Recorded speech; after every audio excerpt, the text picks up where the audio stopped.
Hey rockers, welcome back to another video here at Bloody F Mess Official. Thanks a lot for you guys that watch all the videos and comment and all that good stuff. Thank you to all the new subscribers. And listen guys, whenever I shout somebody out, that doesn't, I'm not trying to intend to not appreciate everybody else. I'm truly not. It's just a lot of it's a matter of timing. A lot of it's impulsive. But yeah, randomly once in a while I do shout out people, but I don't want you guys to think you're underappreciated because I haven't called you out, but I digress. Listen, man, before I begin, please know there's a lot of stories on this channel about rock and roll, punk, metal, outlaw country. It's basically my book, but being recorded in video form. There's more stories on this channel under the videos section, dealing with 1096 and the punk scene up there in Kenosha, Wisconsin, and the UK subs, who I'm talking about tonight. It's kind of a two-parter tonight, guys. It's going to be about the UK subs and also this crazy street fight that happened in the middle of the rehearsal that we were at, right? So it's about the year 1991, I'm going to guess. It could be 90, but between 90 and 91. Me and my biological blood brother, Steve Disturbed. That's the name he was using at the time. Bunch of big old Liberty spikes all around his head, big spikes. He would wear a Catholic schoolgirl's outfit, literally the skirt and cool punk shirts. And the dude was the real deal, man. And he was the bass player for a while for my old band, Bloody Mess and the Scabs. And me and my brother, we had a lot of fun during this few-year period where we were hanging out a lot, partying a lot, and doing gigs together. It was a very special time for me because, yeah, like I say, man, he's my blood brother. So I digress. I know he's watching this because he subscribes and he's a fan of the channel. Thank you, brother Steve, not only for the information, but just for being my bro and for having been in that band with me. It was a lot of good stuff. Steve is the second bass player. When you listen to my song Empty by the Scabs, there's two bass players on that song, and my brother plays bass on that as well as Ugly Ted. But that's another story. Also, thank you to Mooney, legendary drummer up in Kenosha, Wisconsin from 1096, U.S. Distress, and he's still jamming today. I'm going to leave it there, but Mooney gave me some great information, too, about this story.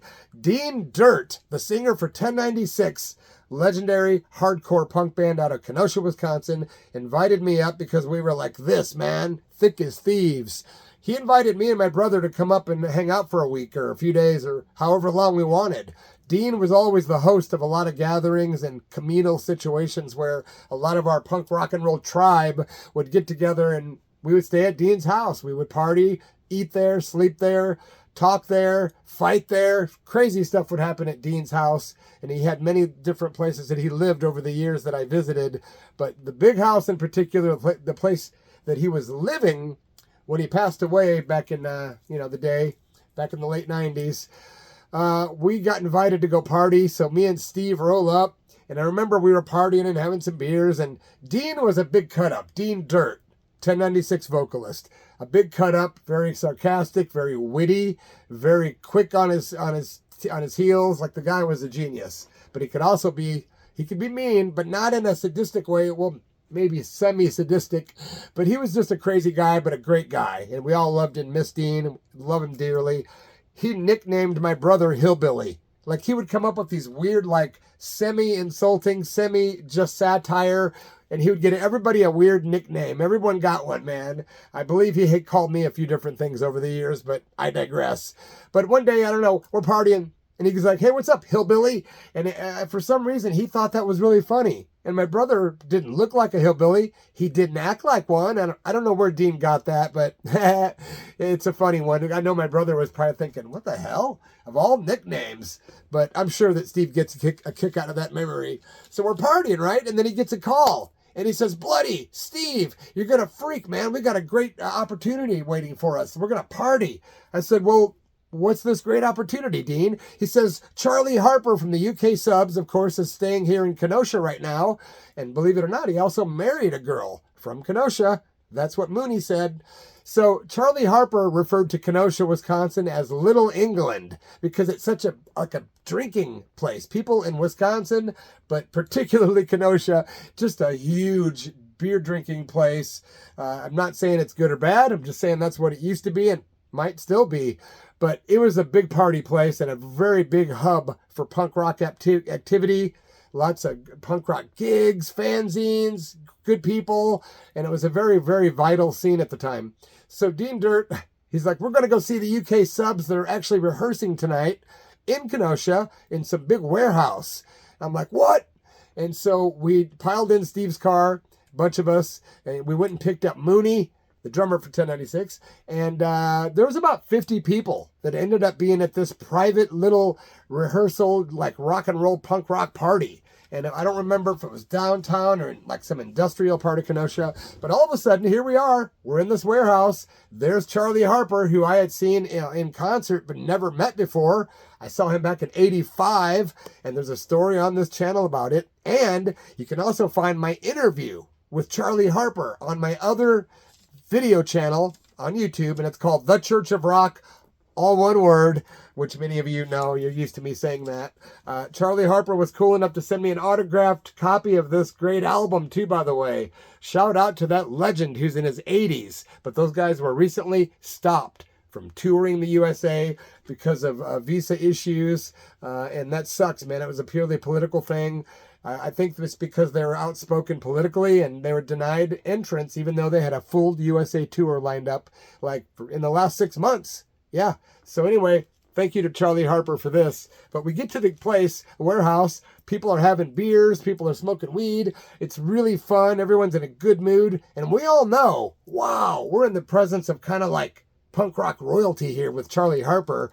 And I remember walking up to Charlie and talking to him and saying, man, I'm such a fan of your work and just look up to you in general, Charlie. And Charlie Harper, he proceeds to start telling me stories about hanging out in England in like the late 60s, mid 60s, I think, or maybe 64, 5, 6. And he was talking about how he hung out with Brian Jones and he was a friend of his from the Rolling Stones. Brian Jones started the Rolling Stones. He also told me about he was friends with Rod Stewart. Rod Stewart would come down to the Blues Club. They would jam. And if I'm not mistaken, I believe Charlie Harper taught Rod Stewart how to play harmonica. Or vice versa. I don't remember. One of the two. But I remember this vividly because I was soaking it up like a sponge. A lot of this night is foggy, but with the help of Mooney and my brother, everything is beautiful in its own way. That was weird. Okay, man. So, we're watching the guys practice. They begin rehearsing. We're in heaven. They're doing all these great punk rock classics that we all know and love. And, you know, like, Born a Rocka, Die a Rocka. I've got to actually have a tattoo that says that on my arm, man. Oh, no, it's on my back. This one's my mom tattoo. Mom. And that's Neptune. Yeah. Neptune. I have a tattoo on my back, though, that says, oh, wait, is it up here? Let me look. I don't even know the location of my own tats. There you go. Born a rocker, die a rocker. That was all because of Charlie Harper. I got that tattoo back in, I think, gosh, I want to say 2012 on the USA tour with the Bloody Mess Rock Circus. We're watching these guys jam. We're doing these great songs. People are, you know, talking and hanging out. We've gotten to have a good chat. And if I'm not mistaken, I want to say Carl Morris from The Exploited was there. I could be wrong. Hell, he could have been in the band. But I believe, if I'm not wrong, if it wasn't Carl, it was another member of The Exploited. So that was really cool, too. But the place was buzzing, and we were buzzing, and everything was going really cool. Dean Dirt kept looking at me like he'd just giving me this brotherly love kind of look like, see, here we are, bro. We all had our arms around each other, me and my brother and Dean and Mooney. We're drinking beers. We're really having a freaking good time. And then that ended. Yep, what happened was, I believe this place was upstairs. I could be wrong, but it was an upstairs. You had to walk up these stairs. Some chick comes flying in the door and grabbing people. Hey, we need help, we need help. And we're like, what's going on? Who are you? What do you need help with? And the girl says, we're just walking down here in downtown Kenosha, and some girl, my friend, is being attacked by like 5 or 6 guys down there, man. We need help. They're like really thugs. And we're like, what in the hell? So out of the 50 people there, it was either me and my brother and Mooney and Dean, and there might have been 1 or 2 other people, maybe 1 or 2 others at most. Because I remember thinking, wow, this is pathetic. If we all went down there, we're like a big gang. We could take care of this situation with a little unity. But hey, man, You already had like 4, 5, 6 of us, and we're all pretty kind of crazy. My brother, me, Moon, and Dean alone, kind of cuckoo, but in a happy way, right? But we weren't happy. All of a sudden, we decided we need to step in and help this girl and her friend. So Charlie Harper and the guys were like, wow, you know, like, what are they going to do, you know? So we decided to take things into our own hands. We all left the warehouse. We went downstairs, and sure enough, right there, it ended up being like a 4-way stop right there on the street. And these guys are taking down this girl. People are fighting. I don't know if there was other people, you know, coming to defend this chick, but it was ugly, man. It was very ugly, and we decided we had to do something, man. So, man, I had to make a few notes. I'm looking at those notes right now because there's just a lot I want to cover here to get it right. So the girl's freaking out, and we're all freaking out. Our adrenaline's pumping. We're buzzing on the alcohol, which, by the way, yeah, just by the way, never mind. I'm not going into it. This girl was really upset. She was bawling, man. I don't know what had happened or what transpired before we actually got there to help or to jump in.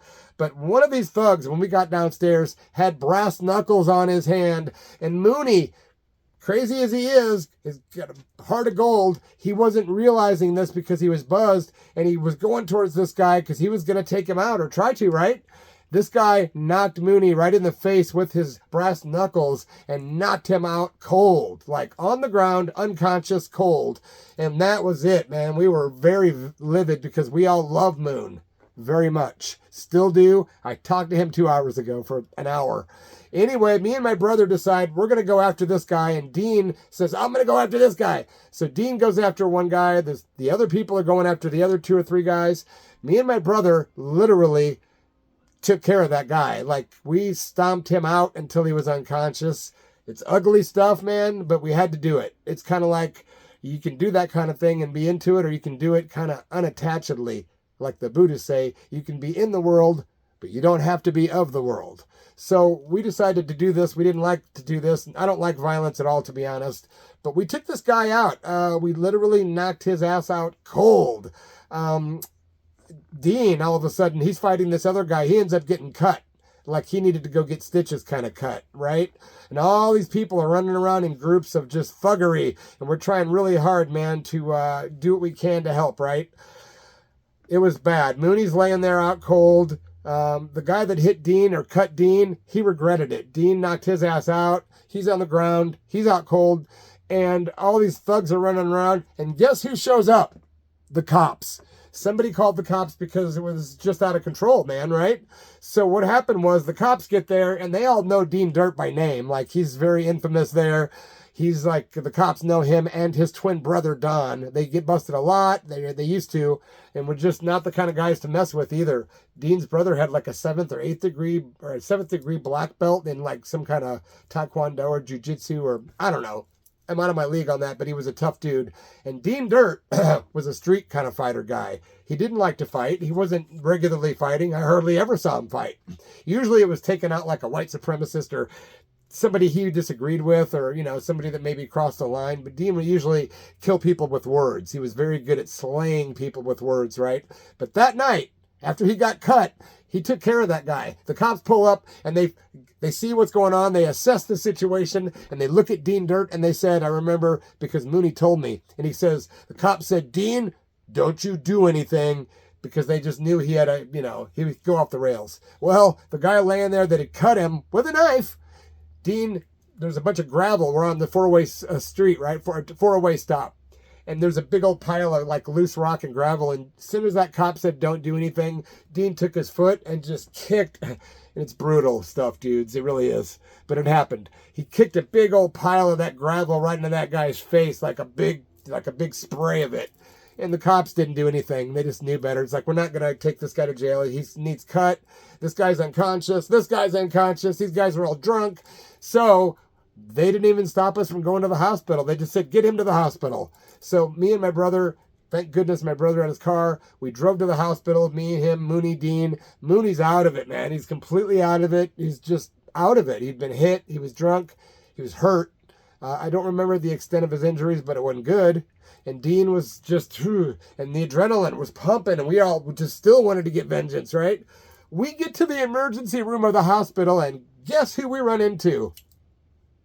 The people that we had just hurt or that were hurting others, that we were sticking up for these others, these guys, like 3 or 4 of them, were at the ER. So guess what happens? Another fight starts to escalate. Everyone's trying to get in line to get their name taken so we can get seen, get these guys help. And I couldn't believe they were there. This is where it gets hazy. I was very intoxicated on booze, but I just remember the adrenaline level was up to here. Mooney was out of it, and Dean was pissed. I thought he was going to do something bad. So the cops are there making sure that nothing else gets out of hand or gets worse. And we couldn't believe it. The irony of irony, seeing these guys at the ER at the freaking same time. Are you kidding me? It was insane, bro. And I don't remember exactly what happened to conclude the evening. I can't count the number of times I've been to Kenosha, Wisconsin and accompanied somebody to the hospital. I can't, jail, you name it. But I can't count them, literally.